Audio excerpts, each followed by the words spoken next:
Ciao da Nicoletta, sono qua con il mio caro amico Antimo che è innamorato di sé quanti. Questo è il mio preferito, anche questo lo punto da... Che ispirazione hai avuto su questo? Cosa vuol dire? Cosa rappresenta?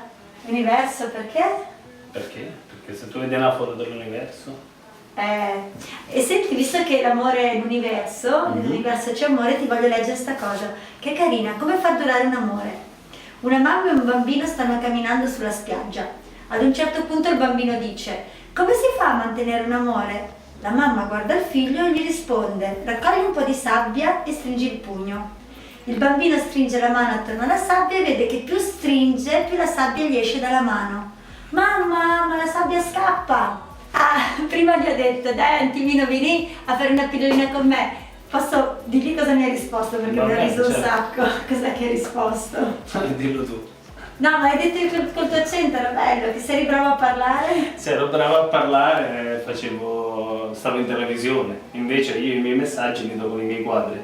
Beh, sempre io uso la parola, tu usi una cosa Le che... mani. Ecco, che è ancora più bello, penso.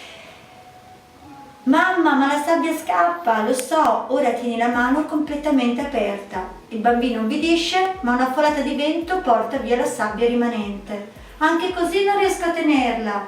La mamma, sempre sorridendo, dice: adesso raccogline un altro po' e tienila nella mano aperta come fosse un cucchiaio, abbastanza chiusa per custodirla e abbastanza aperta per la libertà.